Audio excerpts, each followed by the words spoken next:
share your expressions. This is the Nana Yaya Show.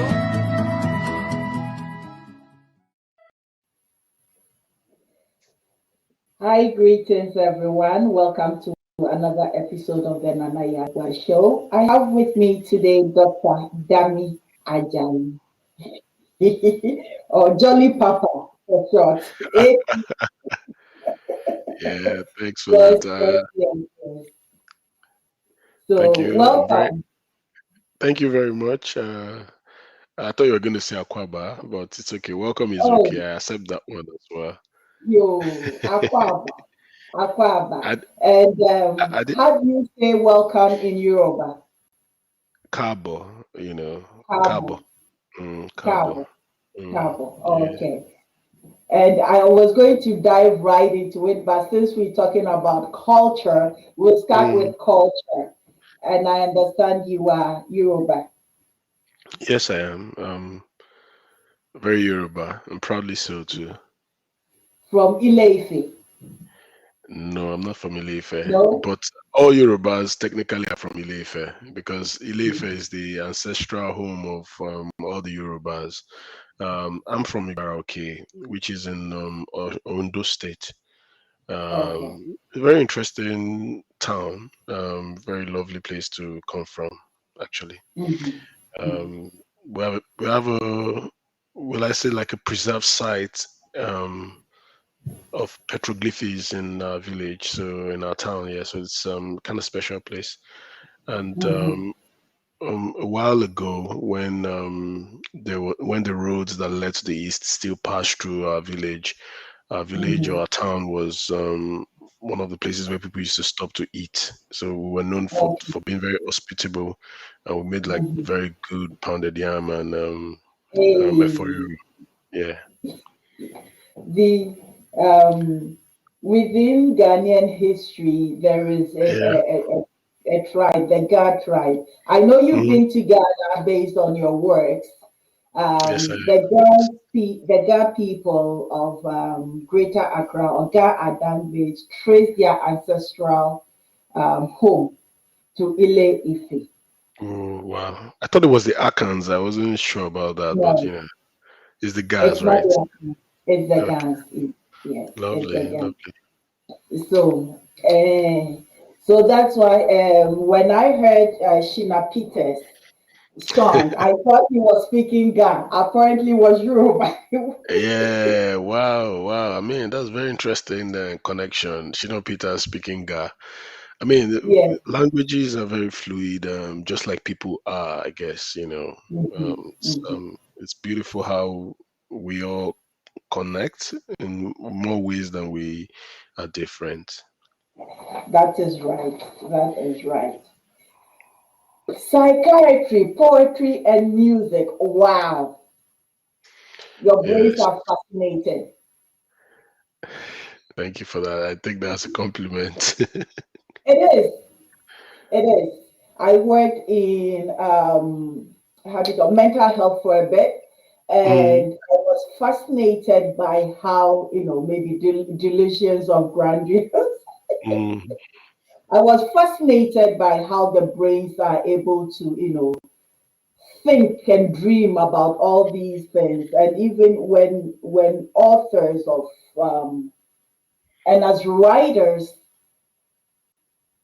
how we come up with these scenes, scenarios, and scripts about mm. alternative worlds and whatnot. So I find the brain really, really fascinating, and yours extremely so. What Thank you. happened? Uh, well, I mean, I just, I don't know. I mean, I'm not, because I'm inside my head, so I can't really say much about what happens. Um, but I know that I'm drawn to the things that I care for. So Mhm, I care very much for language, and I've always mhm, cared for language. I care for music, and music has always been an important aspect of my life, and I care for mhm, human beings especially, and that's why I chose to become a doctor in the first instance, and I care Mhm. for the minds of people, and that's why I chose to become a psychiatrist. So if you see, it's just me pursuing my interests or things that make me very happy, and that's Mhm. why you find all of that connections going on. Yeah. Um, the reason why I asked that question is that, back home, when you go to school and you become a doctor, they just look at you as you being sort of a psychiatrist. Music and poetry Mm, normally is not looked as part of it. But this is the beauty of what I find with Africans, either politicians or surgeons or mm, whatnot, is the ability to merge the literature into their professions as well. And mm. they become great just like you have. So, what was your inspiration to start writing poetry? Okay. So even before I got into medical school, I've always written poetry. Mm, I I remember that when I was in secondary school, we began to read the West African verse back then, which is an anthology of writing from Africa. And this mhm. writing looked at the modern writers, that is, the first writers who wrote in before the 1930s, and then Okay. also the newer writers, the modernist writers, so to speak, like the Wole Soyinkas and the Kofi Mhm. Awonos and so forth. And when I was reading those books, or that book in particular, I Mhm. began to to want to imitate the writers. I remember one of the first poems I wrote was a hungry poem in response to slavery at the time, and I must have been maybe 11 or 10. Um, Oh, yes, and that was how I really began. So I began by imitating the concerns, or the subject or the thematic concerns of the writers at the time.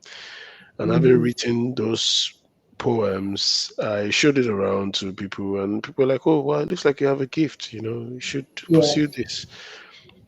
And I listened to them, and that's why I'm still. That's why I'm here now. I've Well, published three thank books of you poetry. for listening to them. And I have to say, I thank those who pushed you further to continue who recognize this gift for you to continue Mm, without breaking, your feathers. yeah. Because yours is what the voices that we need at present. As the older generation is on their way out, there is a need for more people just like yourself to, fill that void and make African literature what it needs to be moving forward. So let's come to um, once you started in Nigeria. So presently, where is home for you? And how does the Yeah. different aspects of home influence your life? Okay.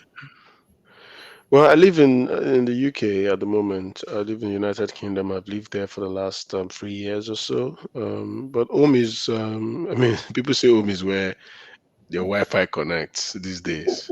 So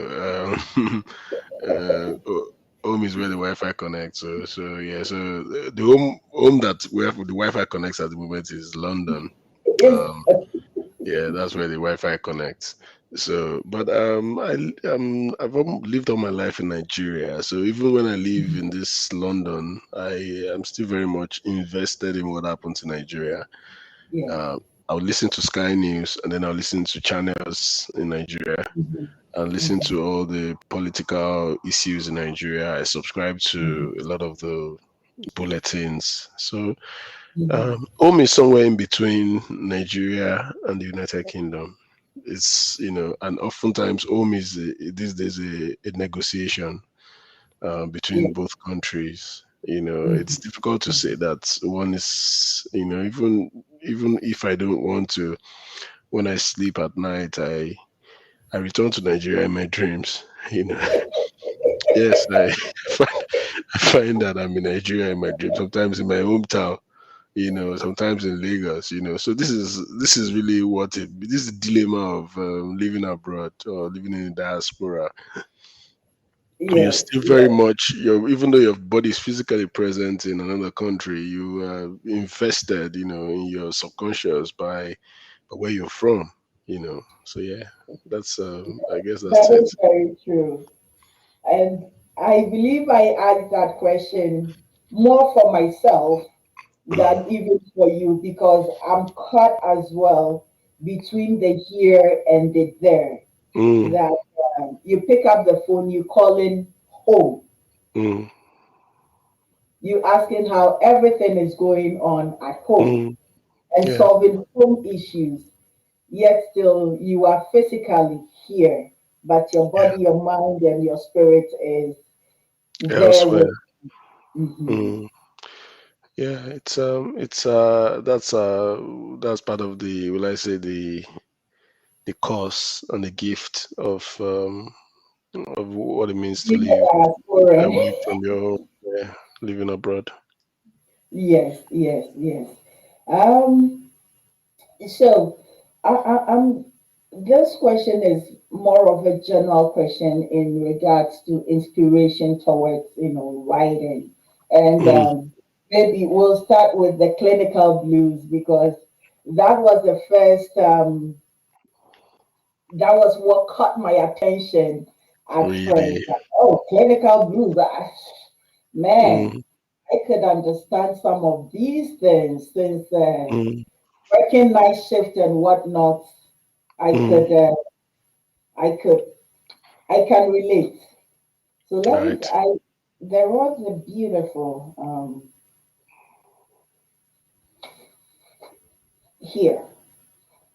So I'm going to read this piece from Clinical Blues Right. by you. It Thank you. is an ode to Juliet. Yeah, okay. That's a good choice. Yes. Placenta persists even after being ligated and dipped into Earth's core. Juliet, I remain your vestige, the fruit of your womb that persists like a mummified expression. I am deja vu on a certain night or day. I congeal from the crypt of passion you once shared with Romeo's surrogate. I love you more than the handsome sum in love's account plus overdraft. And I watch earthly measures go bankrupt like Nigerian banks. I had to laugh.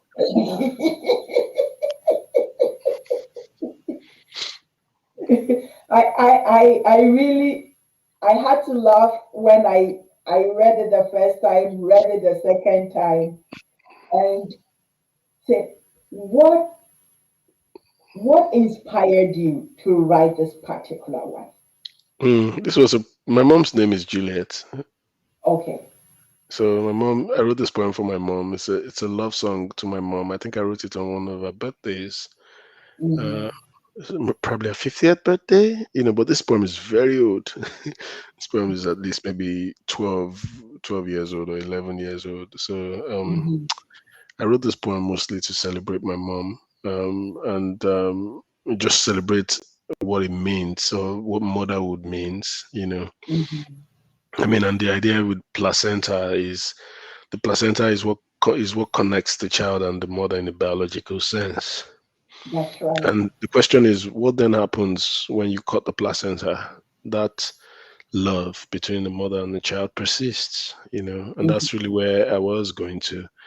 What makes Mhm. a child love their mother, you know, Mhm. and what makes a mother continue to love their child? And Mhm. and just all of that. That was really what I was trying to do. I mean, at that point in time, Nigerian banks were going bankrupt, so I think that was where I got that idea from. And also I like to infuse humor into my writing. I write about serious things, but I also like to make sure that people can encounter the work and see that too. Well, this guy is a funny guy because Yes. I have a sense of humor. I like to make people laugh. I clown around a bit every now and then. So yeah, that was part of it. I could hardly tell you clown around because I've watched a series of your interviews, read your books, and it's like, huh, you come across as a very intense person. But thank you Mm. for adding that, how do you call it, palm wine tipsiness to it. Yeah, I like the choice of that word palm wine tipsiness, and I actually wish there was some palm wine here now. Ah, that Yes, is why I saw book guys like, oh, I love this guy. I love me some Pami. yeah. Okay, yeah. Beautiful, beautiful. So, wow. So now that we are in England and um, you're okay, you need some water. No, actually, yeah, too much water maybe. It's Yeah. okay. Yeah, I was trying to You're laugh and not then I saying drank you need water. water. The doctor says too much water. No, no, no, no, no. That's not the case. It was an Not issue yet. of water down the wrong, maybe wrong pipe or something. Yeah, yeah. Okay. So let's talk about this diaspora experience. I was watching one of your videos on Black History, Mm, and I realized that that is the video you started referring to yourself as a Black psychiatrist. yeah. Mm, yeah. I So mean, your identity. mm. Let's talk about identity. Oh well, identity is a very interesting thing. When you're in Africa, where all of you are black together, nobody sees you as black. They have to look for new ways to identify you. So, are you Yoruba or are you Mhm. Igbo? Or they're using some other kinds of identifiers to work with. But in the diaspora here, as you may know, people of color were referred to that. I don't know if it's appropriate to say that. Well, are we people of color and people that are not people of color, are they colorless or what? I mean, but that's another argument on its own. But I'm saying that one of the things that we become very conscious of when we live abroad is skin color. Yes. And yeah, and you begin to that was really what I was calling attention to about I became a black psychiatrist when I moved to the UK. Yeah. So me, yeah, a lot of people didn't really find it interesting. I found it interesting as well because I was just expressing, what was real to me at the time, and it was a very interesting conversation. I've got a lot of interesting feedback from people about it. Yeah, but I, I think race, you were going through what W.E. Du Bois refers to as double consciousness. yeah, Yes, yes. yeah. I mean, definitely, that's what it is. I mean, but that's also what being in diaspora does to you. Living abroad does Mhm. to you. It puts you in a certain kind of appraisal. You have to begin to then appraise yourself in a certain new way. Yes. And I'm writing about those kinds of things now. My poetry now is examining all of that. But Hmm. most of these poems Hmm. haven't been published yet because Hmm. it takes me about 5 years to publish a book. I thought it Uh, was only me. oh, it takes about 5 years for me to gather poems together. So I'm writing maybe in another 5 years or 4 years. I would have another book of poems to look and examine, what identity and exile means. Mhm. Now that I can authoritatively say I live abroad. So yeah, so that's it. Yeah. Yeah. Why do you call it exile? Oh well. I mean, it's exile, isn't it? Like nobody wants to live abroad now. Everybody wants to, you want to live home. You want to live in a place where, you can be yourself in fullness, as it were, without second Yes. guessing. Um, I wrote an essay once called "Send Me About 100 Naira to Celebrate the Re-election of Buhari," which was published in the Africa Report. I think it was about 2 or 3 months ago. And that essay, I tried to explain why I left Nigeria, because I was one of those who, when I finished medical school, I did my youth service in Anambra State, where Chinua Achebe is from. In fact, I was in Anambra when Chinua Achebe passed into glory and was buried. And then I came back to Lagos, and I wanted to live in Nigeria. I started my residency training in Nigeria, But along the line, you realize very quickly that you needed to, things were not just the way they were. There was the way they're supposed to be. And, you find that you're spending a lot of energy fighting for things that ordinarily you shouldn't have to fight for. People don't just know, I'm also an activist, and I believe that everybody who's a writer or automatically become an activist, because things like injustices are not things that we as writers can tolerate. So yes, I was part of the union, the Resident Doctors Union, and I was, participating in all of the agitations that were going on at the time in terms of welfare of doctors, welfare of patients. And, we're meeting with ministers, we're meeting with, top civil servants, and politicians. And something was very clear to me about it, that the system was in serious mess, as it were. So I began to, think about how do you engage a system that from top to bottom has problems. If you cannot engage the system, you need to engage yourself and work towards some sort of self-determination, And so that's really where it begins. It begins where you begin to look at yourself as a separate entity, and you say, like, what can I do for myself? How do I improve my own lot? And that of my family, and that's really what it's about, And my essay was really interesting in the sense that I looked at the relationship between the naira and the dollar through the conversation. When I was getting into residency, the salary I was being paid, the equivalent at the time, was maybe about $1,200. Now, the salary that you're being if I was working as a consultant in Nigeria now, the salary I'll be paid is less than $1,000. Because of inflation. Yeah, inflation and everything, the naira falling apart and all of that, you probably be not up to $1,000. So you ask yourself, what has happened to the lot of the person who started out as a trainee, and by the time he finished, the money he's earning when he was a trainee and the money he's earned when he becomes a consultant is less. That is the situation, and obviously it's still privilege. If people like a doctor in any society is a privileged person.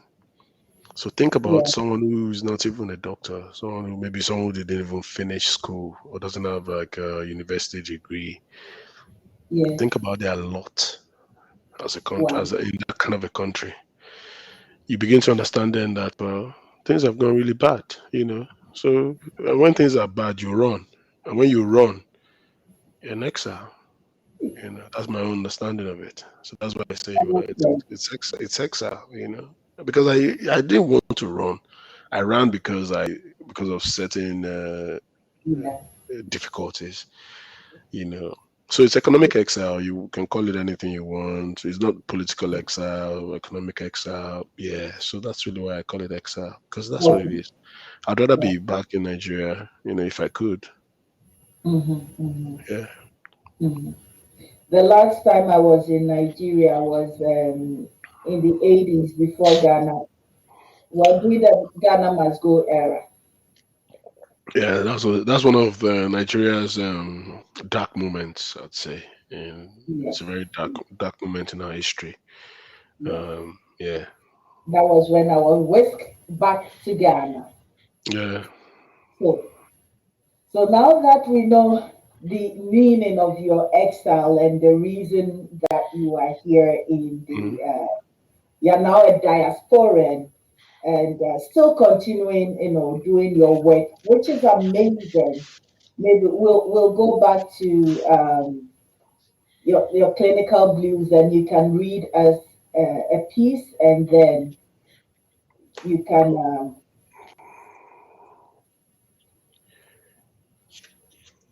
You want me to read you a poem, or do you want me to read any poem, or do you want me to pick a poem to You read? know me and the booker. There's a new booker in. Oh, actually, the poem was written for the place Yeah. called New Buka. Yeah. There was a place we used to hang out there in school. So Hmm. this book was written there when I Yeah. was a medical student. That's what I did my school. So yeah, do Yeah. you want to read New Buka, or do you want to read something else? Read whichever that comes to your heart. Oh, okay. That Okay, I like to read the. I see Kwanji blues. I say, hey, hallelujah. Those are poems of passion, isn't it? Yes. Uh, I I'm going to read on Clinical Blues. I read Clinical Blues 7, which I think is really one of my most well-received poems. okay. Um, it's it was first published as Romacinda Blues at some point, but it was taken out of it was taken out of the collection. It was taken out of Clinical Blues, which is the longest poem in the book. Oh, okay. Yeah, so this is Clinical Blues 7 on page 50, I think. Mm-hmm. I read. Yeah. The man with the bald pate is Yeah. Ward 7. Mm-hmm. We are mere gatekeepers. Rumacinda. Isn't that upper room glossolalia? But Keke says it's a synonym for God, the answer to all things. The beauty of intactness has made science God's aficionado, but bantering angels commit glitches that seep right out of God's showroom, like a set of identical twins who need alloperidol. Allos for pretty dolls. Out of context is a new differential for intactness. But who will buy reality's wool when silken fantasies cast silver spangles on man's consciousness? Let my mind also play tricks on me, make my wishes flagellate like wands at the magician's conference. Anything but haloperidol for this schizophrenic poet. Romacinda. Isn't that upper room glossolalia?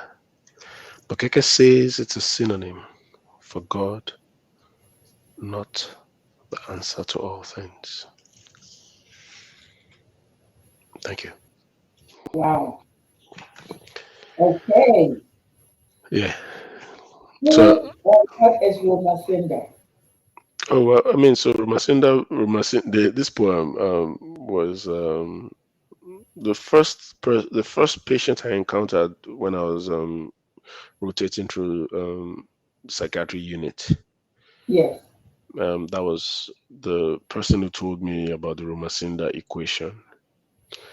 So the Romacinda equation was something he had said, that it could solve all things. And then Mm-hmm. I asked him to write it down for me, Mm-hmm. and he wrote something that didn't even make sense. To So you. yeah, he wrote it, and I began to think about what he was saying. What is the Mm-hmm. answer to all things? Mm-hmm. Maybe God. Um, and at that point started. So the poem was about me engaging with this concept, so to speak. Mm-hmm.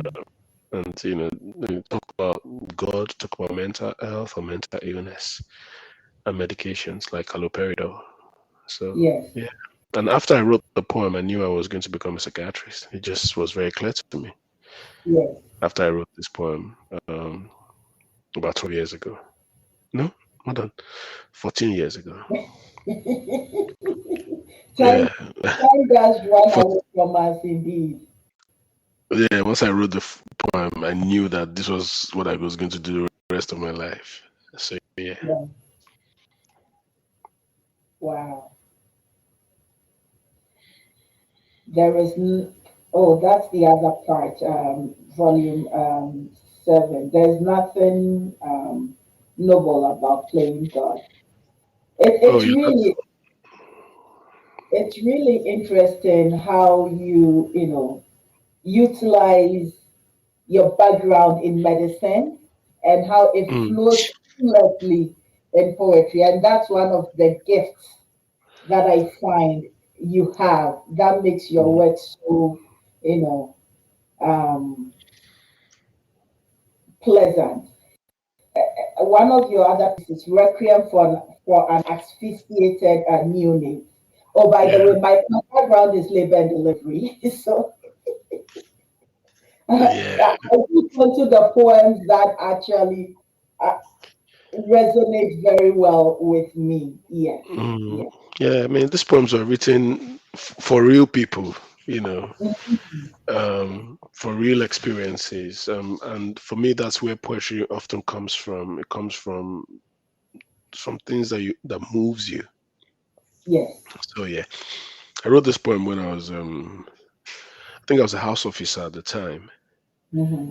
a house doctor, if you like, Yeah. and um, I'd fallen in, well, usually I've fallen in love with this patient who had asphyxia. And I was so keen on this child making it, so to speak.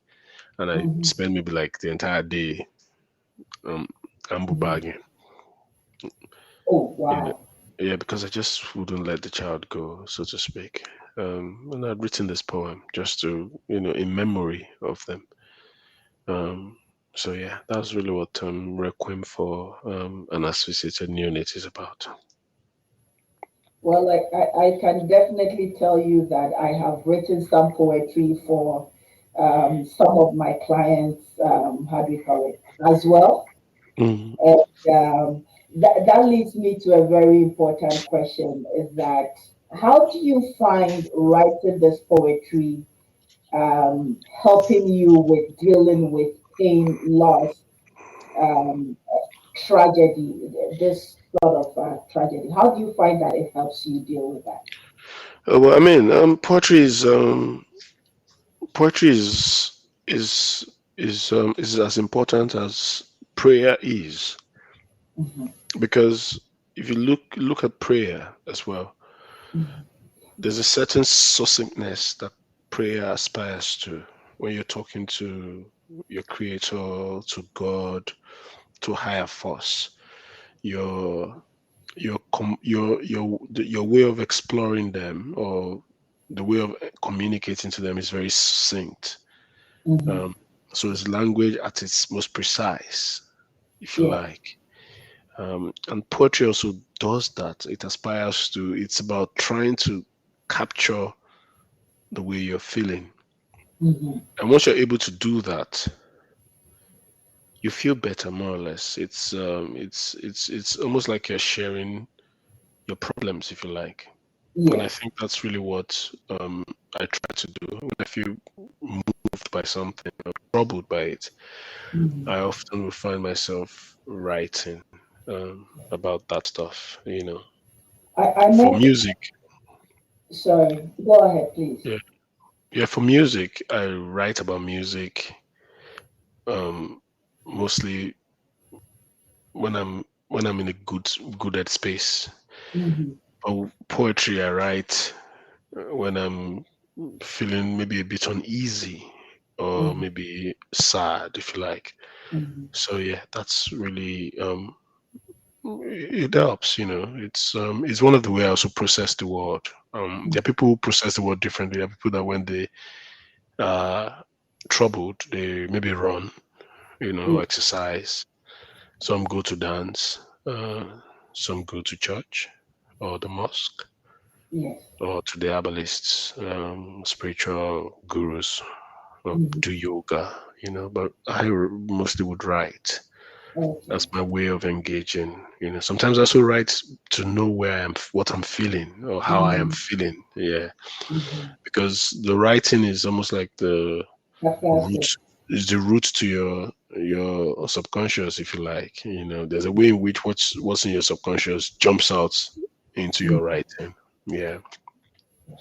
It's really amazing how you work with your subconscious, and that's one thing that I don't think many writers are even in tune with our subconscious. Many of us just write just because it is there without really understanding that it's the subconscious that we are digging into.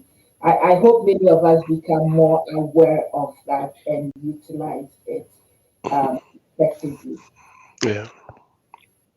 So, aside from that, I think that one thing that I have learned between, say, writing poetry and every other thing else, and is journaling. So I'm going to ask if you also do journal, or yours is the inspiration or a thing that comes with poetry, and then you write it. If by journaling you're asking if I write every day into space, no, I don't. Mhm. I don't. I wish I could. I mean, I I've always relied on my brain to save materials, but the older you get, the more you find that that the thing can fail you anytime, so to speak. So I think these days what I do is, Mhm. if you've been writing for quite a while, you know when a poem is about to hit you. You just know when the poem is coming. You just know because there's an aura that comes before a poem. You know when there's something suddenly shifts, and then you know that there's a poem. Mhm, You know. mhm, Now the mhm. thing is, to give birth to a poem is different. Different poems have different time when some poems you write it in one take, Yes. and it's there. And there's some poem, 5 years later, you're still there looking at the poem. The poem is looking at you. You're looking at each other. Like, this I poem. have a collection called "Women Like Me" and Other Poems. It's Mm, all 5 or 6 years now. Could you mm. believe that? I the manuscript. I'm still pregnant with that damn manuscript. Yeah, that's it. So you still there. You're looking at the poem. The poem is looking at you, and you're like, this is a difficult birth. And yeah, so there's all of that. But what I do is I write as often as I can,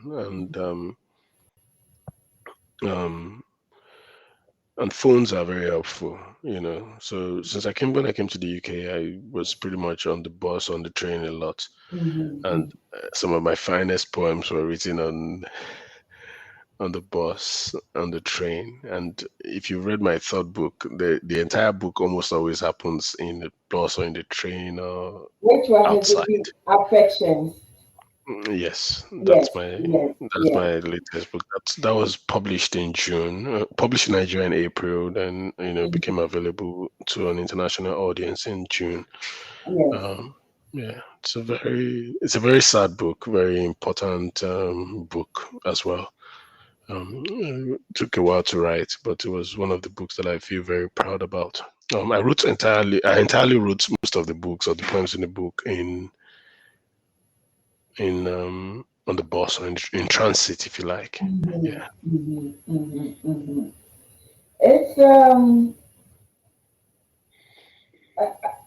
that I have stickies all over the book. Whoa. A lot of stickers.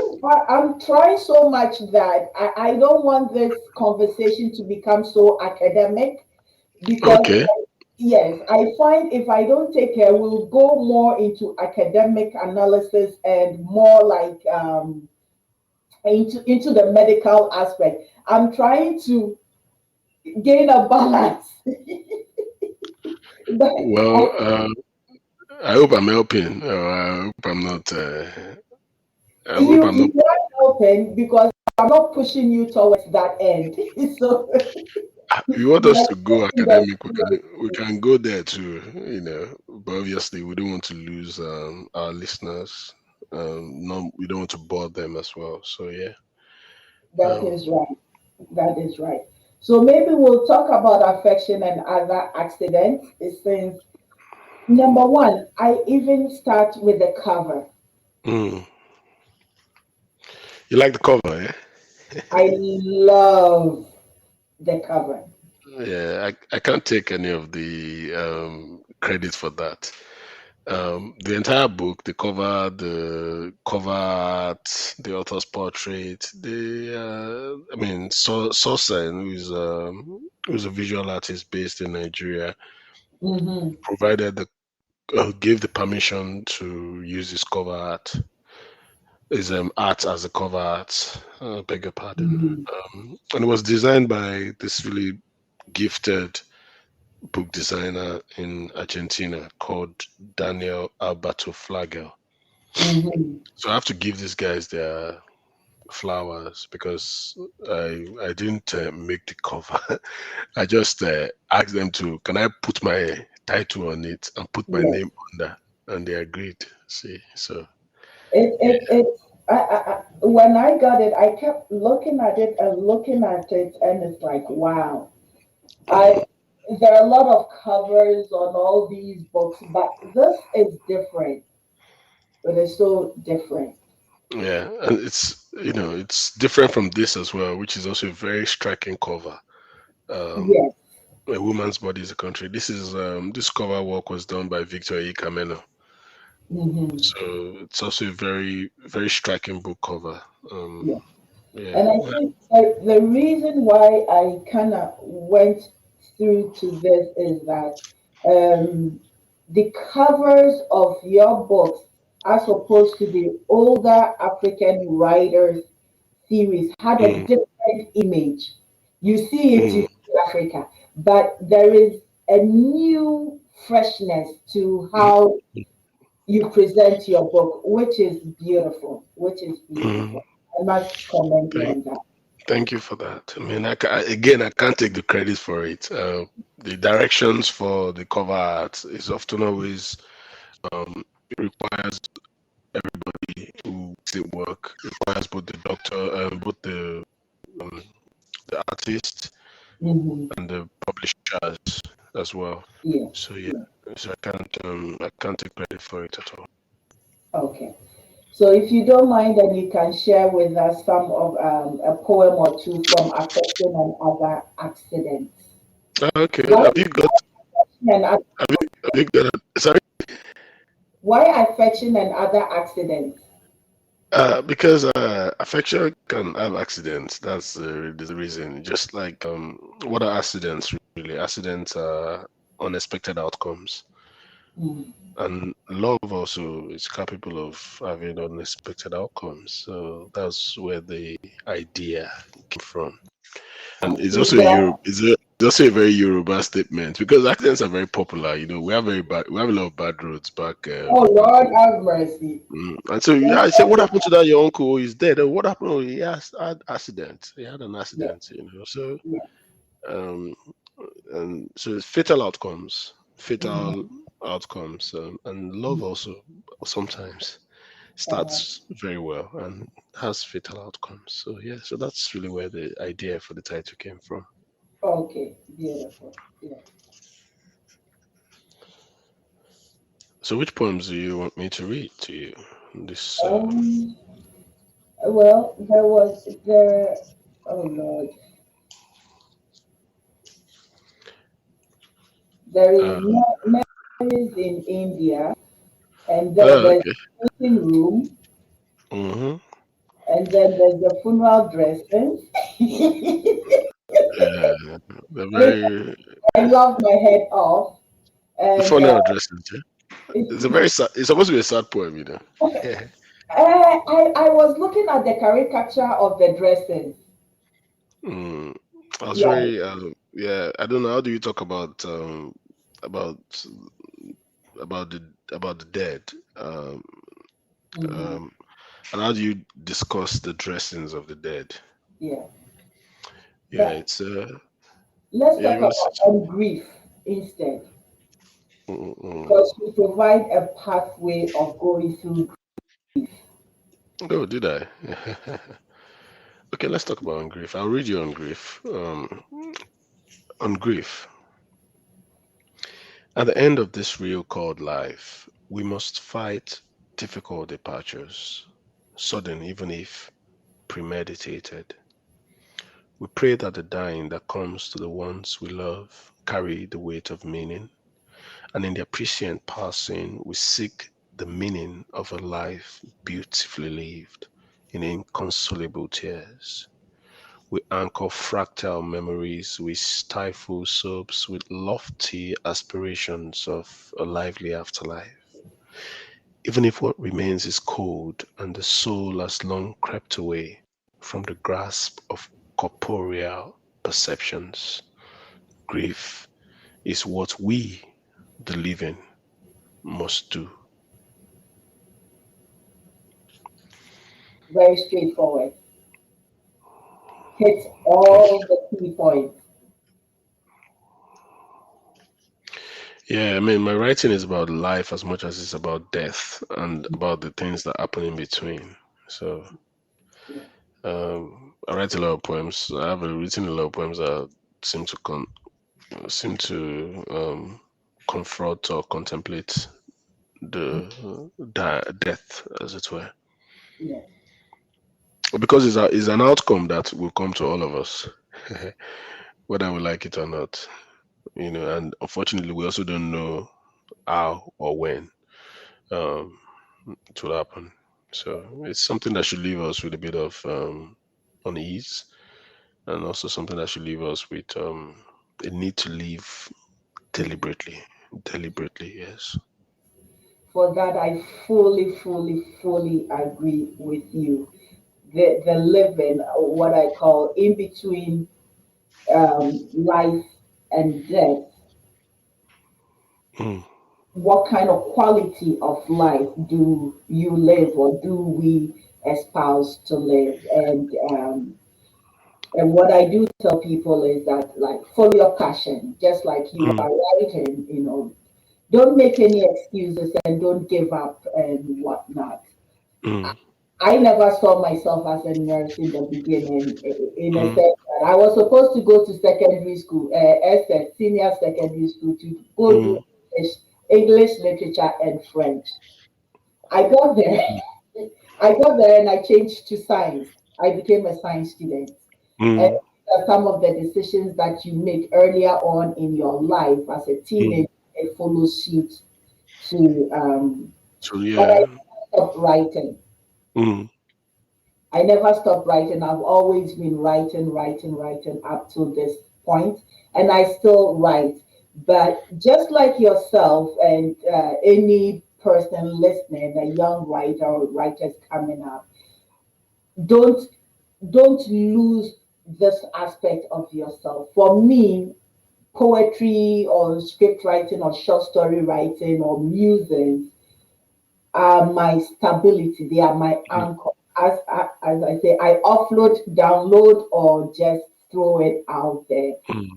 clear the space upstairs. And as a psychiatrist, you can tell when you keep too many stuff in your head. Well, you have to go see Dr. Dami Ajayi. Well, we need to. We all need channels to explore our Mm, thoughts, explore our yearnings, and to put them down. mhm, Problem shared is a problem solved or half solved. mhm. Yeah, so I totally agree with you. Totally.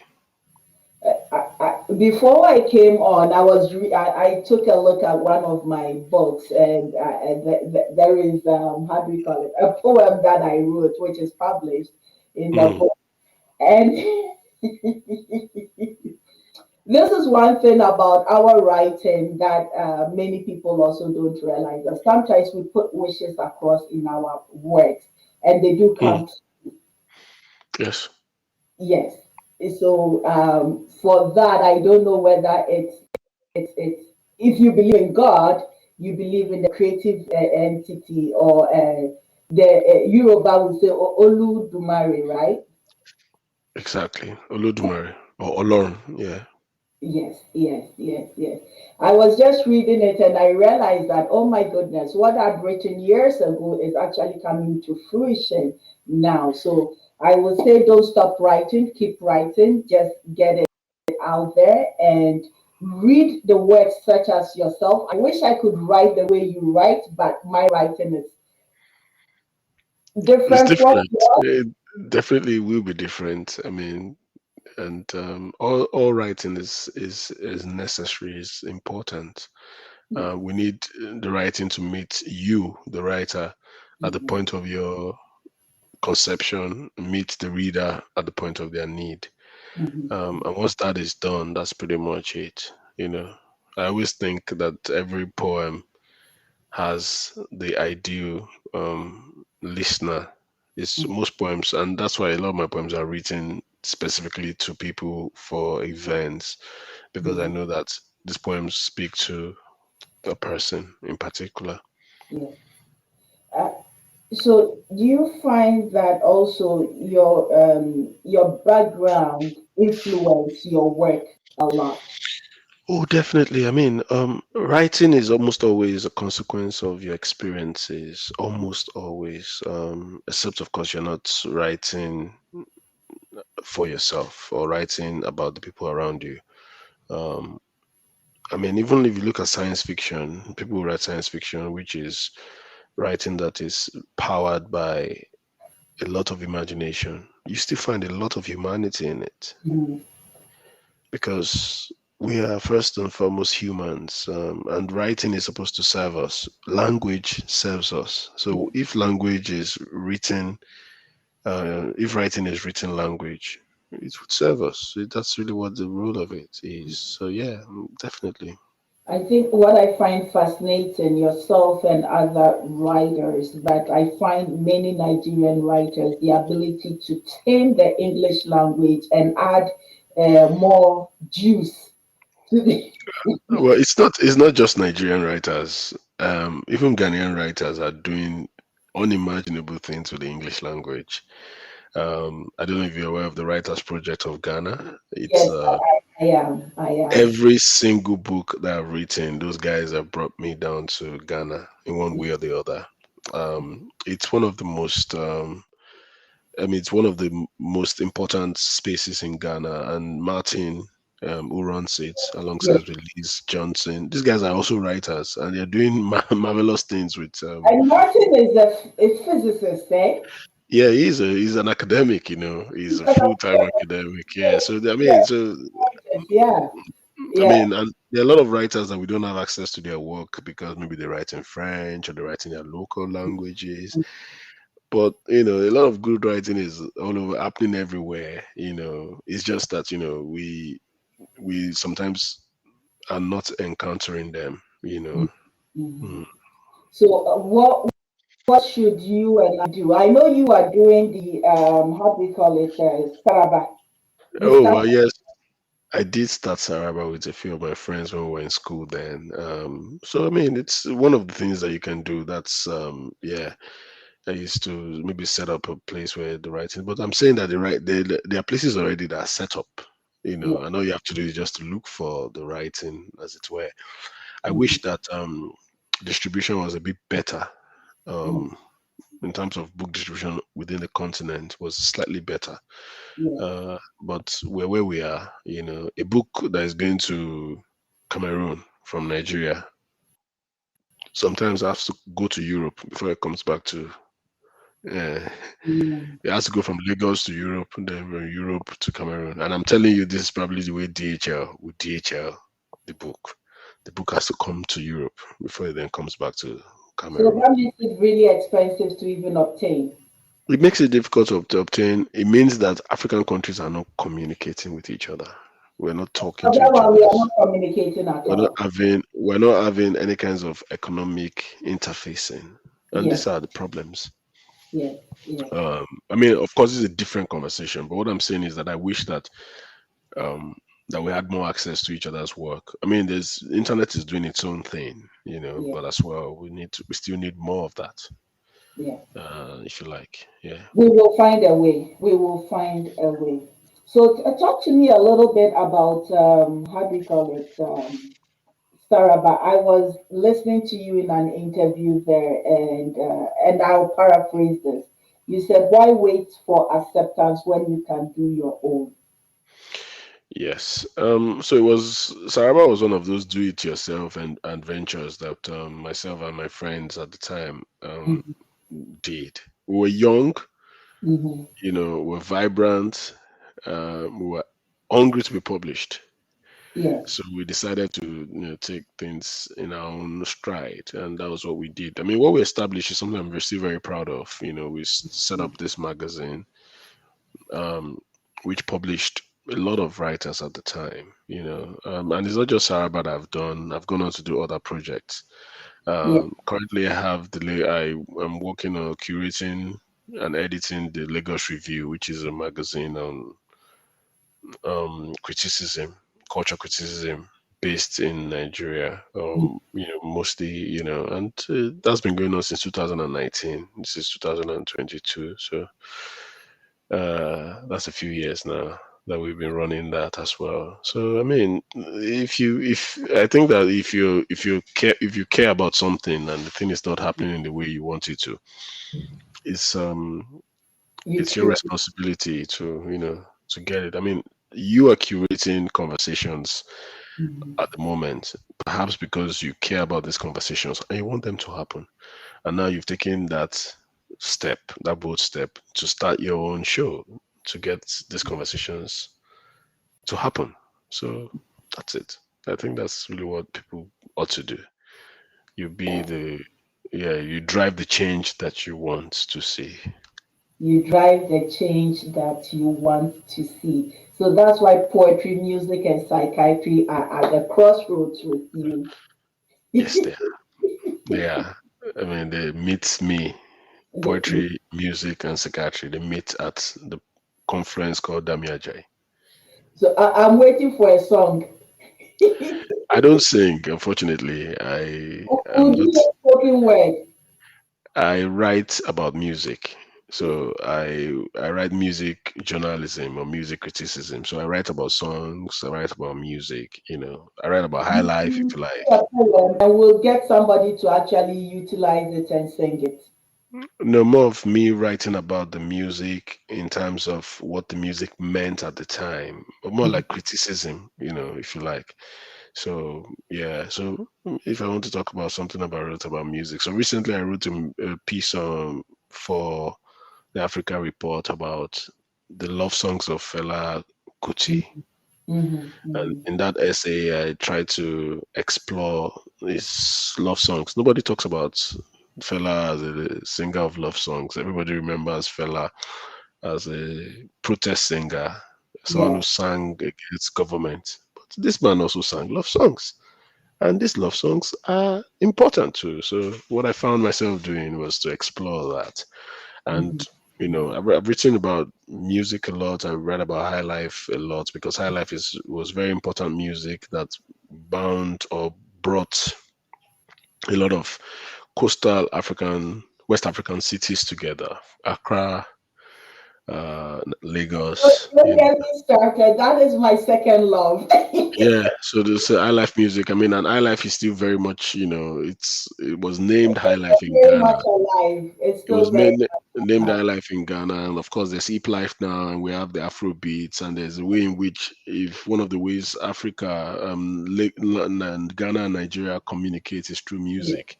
yes, Yeah, yes. so that's what I write. I don't write music. I can't write music. I'm not. Oh no, no, you can't because you write poetry. The music will flow in Okay. it.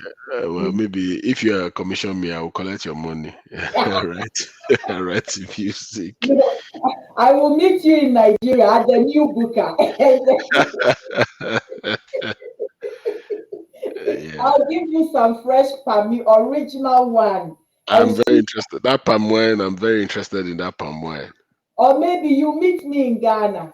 in one It's of all right.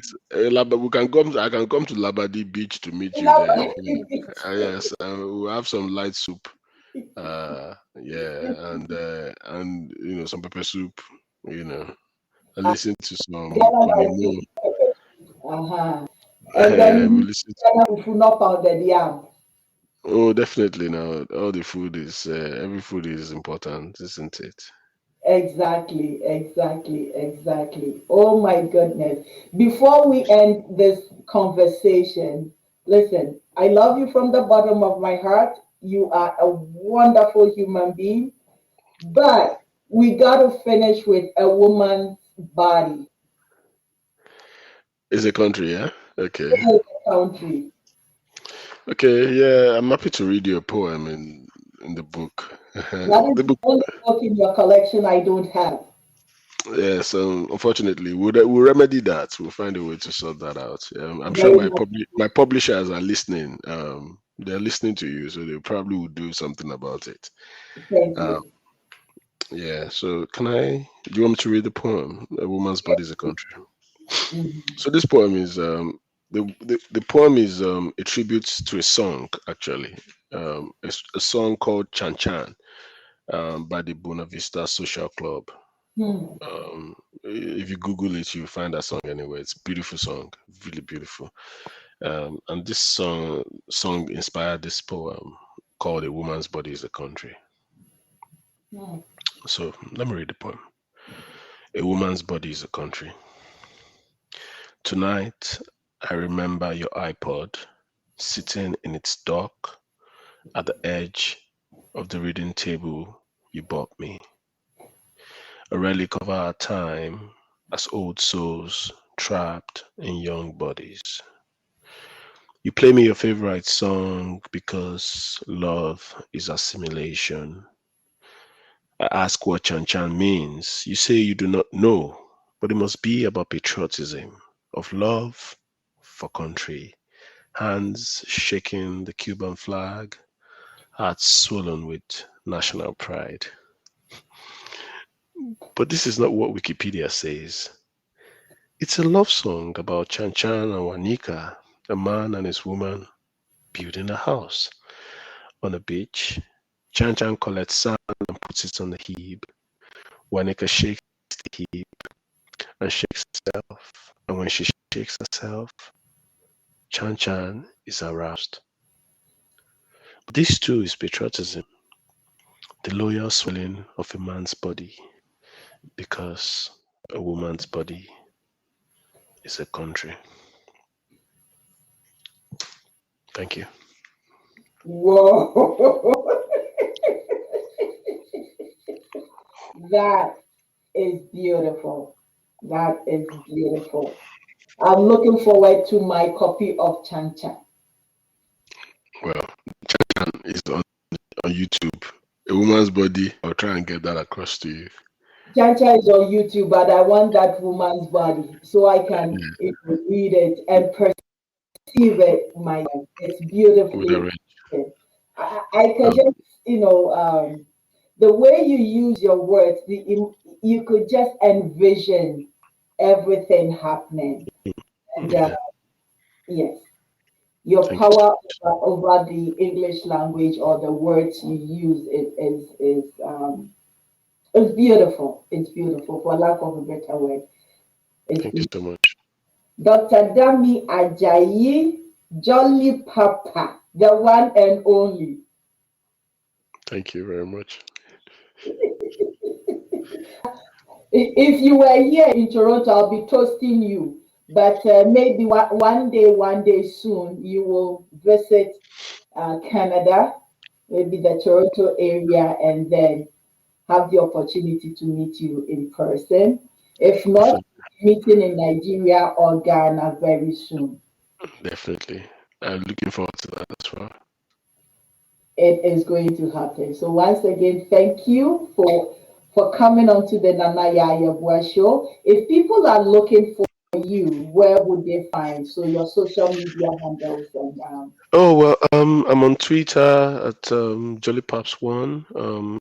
I'm on Instagram as well, on that same Jolly Pops. I'm on Facebook, Dami Ajayi. I'm on YouTube as well, and some of my work, interviews, on YouTube. And I've got a website as well, damiajayi.com, I think, if I remember correctly. My work is www.damiajayi.com. Yeah, and then my work is all over the internet. Sometimes I get scared of the work self, but yeah, I'm very much present. You And are if you very good. I will suggest that if people want to know more about you, to go to your website, www.damiajayi.com. There are beautiful works of poetry and essays on music. It's Listen, you keep me company at night when I'm working. So if you don't know, I'm telling you. I'm happy to be of any kind of use. I'm really grateful. Yeah. So if people want to know more about your works, they can, how do you call it, connect with you there. And if they want to know more about your experience being a black man, a black person in the diaspora, they can also connect with you there. I do Yeah. believe every February, then people remember we are black, but we are black all throughout. We were born black. We will never change. Yeah. Yeah. But those are necessary conversations that needs to be had, and I Definitely. am so happy you've started having those conversations with us, and as time goes on, we will decolonize our mentality and have quality conversations that will bring us as a people into the future. Any last words for your fans, people listening, people who Oh are going well, to this? people should, I wish people well. I wish that they would live well. Should be more deliberate about their lives, think about others, and look after themselves. So 2023, live well, live deliberately, look after yourself. Doctor's prescription. Well, if you call it that. Thank you. Oh, Thank you. Thank you, Nana, for inviting me to your show. I've had a very good time, just catching up and sharing poetry, yeah, and yeah. conversations. So it's really been very lovely. Thank you for inviting me. You're very welcome anytime. So, viewers, if you've not subscribed to this channel, please do so. Subscribe to the Nana Yaya Show. We have beautiful conversations coming up next week, Saturday. So, you don't want to miss that with Neil Logic nonsense stolen from Africa. But today we are ending with Dr. Dami Ajayi, Jolly, aka Jolly Papa. I love that. I love that. Yeah, that's the Jolly Papa actually is a song by Rex Lawson, a high life song actually. Okay. So that's why I'm called Jolly Papa, because I really like the song so much. So people call me Jolly Papa because I'm singing the song every time. So, this guy, why you Jolly Papa every time? So that's it. That's where the That song came is from. your nickname. Yeah. Yeah. Beautiful.